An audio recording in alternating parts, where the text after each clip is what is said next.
In the previous session, we look at how to name some of the common binary anions. Now let's see how to combine them with metals when they are forming ionic bonds. So basically they are anions, right? So they usually form bonds. So to actually attain the full stability that they want, because they have a net charge on them, they should actually form a bond with other species in order to attain stability. That's the whole essence of that. So when they are forming a bond, first let's see how these anions can combine with metals to form ionic bonds before we can focus on naming the resultant ionic bond.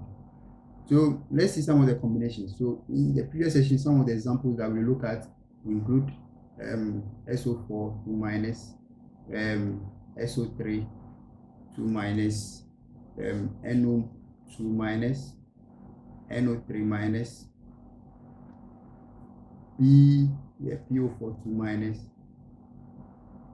PO4 3 minus, and we also talk about CO3 2 minus. So let's use this basic example to see how to combine them with metals. So metal type 1 and metal type 2, like how we did it. The metal, as for the metal side, it's always the same, metal type 1 and metal type 2.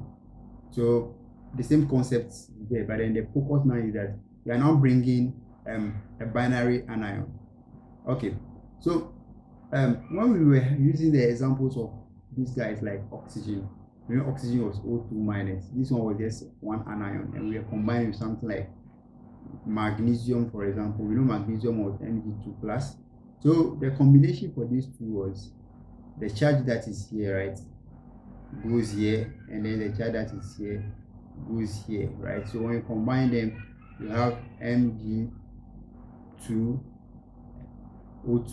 This is what we have. Since the numbers are the same, we just have MgO. So this is the example that we did in this session. Let's look at another one. Another example that we also look at was let's say we have magnesium, and then we had chlorine. So it was Mg plus 2 plus and then Cl minus. So if you are combining this, you see that this 2 plus goes here, and then this one just negative, so it's like -1.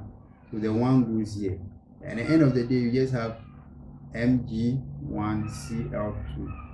So if it is 1, we don't write the 1, so we just write MgCl2. This was the combination that we did when we have only one anion. So the anion was containing only one type of atom or one type of element. But here we are bringing a binary compound that is also having a charge on them. So how do we put them together? So we are going to use, so in the place of chlorine minus or O2 minus in this one, we are rather going to have a full anion like Mg2 plus, and then I'm taking the SO4 2 minus, and we are combining with SO4 2 minus. Here it's no more just one atom like oxygen or chlorine, but it's a combination. It's a binary anion that is coming to combine with the metal. So how do we do that? So we follow the same procedure, right? So this is 2 minus and 2 plus coming. So what happens is that this 2 plus will have to go here, and then this 2 minus will have to go here. But then this 2 plus going here, what does it mean? So what we have to do is that because the number that is coming to this side, the number that is coming to the SO4 is number other than 1. It is not 1. The number that is coming is not 1. So you need to put this in brackets. So it become Mg, right? The Mg is taking this 2 from the SO4 2 minus, and then the 2 plus here is going to go to SO4 2 minus, because it's a number that is not 1 that is coming. You need to close the original anion inside the bracket before you bring the 2 outside. This 2 that is coming should stay outside of the bracket. Then this square bracket that is enclosing it is telling you that this SO4 is the source is an anion that is coming together as a family. So no need to combine anything with them. So we close this in the bracket before we bring any 2. Right now, the frequencies now is not going to be this 4, but it's going to be this outside 2, 2. So these 2 are the same. If they are the same, we say we just cancel them. So become MgSO4. Now there's no bracket again, because if you cancel them, it's going to be Mg11, right? So the bracket will not be, it should have a bracket 1. But if it is 1, we don't write it. So if it's bracket, if it's 1, we don't write it. So if you don't write it, let's remove the square brackets. Let's use another example. Let's say we were combining aluminium and SO42 minus. So we know aluminium is Al3 plus, and then SO42 minus. So when we are bringing this together, these two from the SO4 and binary anion is going here, and this 3 is going here. So what we said is that the aluminium is here, right? It's going to take the 2. We take these 2, right? But the SO42 minus, the number that is coming to the SO42 minus is not 1, so it is 3. So we need to close this original one in bracket before we write the 3 outside. Here we cannot simplify the 2 and 3, they are different. So this is the combined form, Al2SO4, or in brackets subscript 3. This is the answer, the combined form. So we need to be able to know how to combine these separate anions, especially when they are binary anions, when to put in the bracket and when not to do that. That's why we dedicated this session to just explain to you why that is so. Now let's use this and sodium, like this and sodium. So I'm having sodium Na plus and I'm combining with NO3 minus. So this one is 1, 1. So if it is 1, there is no need. The 1 is coming here, 1 is also coming here. So if it is 1, we don't write the 1. So we just write it like that. So this is the answer. So Na, sodium nitrate, right? Yeah, we'll go to the naming later. Then let me clean this side as well. Another example, right? Let me use sodium and CO3 2 minus. So if you are bringing these two together, what happens? This one here will go here, and then this two will go here, right?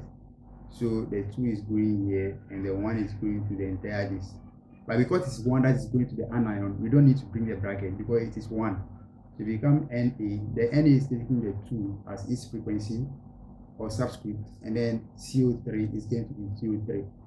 Right? It should have been bracket 1, but if it is 1, we don't write it, so the bracket is also not needed. So you see them mostly written like this.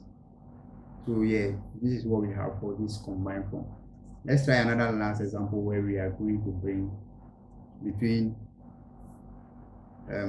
calcium. So calcium is Ca2 plus, and then PO4 3 minus. PO4 3 minus. So how do you do this example? How do you combine them? So it's the same thing. You bring this one down here and bring this charge here. And remember, this charge is for the entire species, so that's why we are bringing all. So calcium will now take that 3, right? And PO4 is going to be in a bracket. Why? Because the number that is coming from the C2 plus is not 1. So you need to put it here. So this is the combined form of the species. Yeah, so you can try another example combining other metal type 1, metal type 2 with these anions, common anions, and then let's see how you can solidify this concept and knowing how to combine the binary anions with metals. So in the next session, we are going to now name the species, the resultant species that we get. Now we know that how to combine them, anions with metals. We are now going to name these species that we have in the next session. Remember, we have learned how to name the anions separately, taking time to understand how to name the anions separately. This session, we just learned how to now take those anions and combine them with metals. Then next time, we are going to now name them. The thing, we are trying to make it systematically for you guys to follow in a practical manner and put things in order when learning. So follow the sessions before you get to this one and move to the next one. I hope to see you in the next one.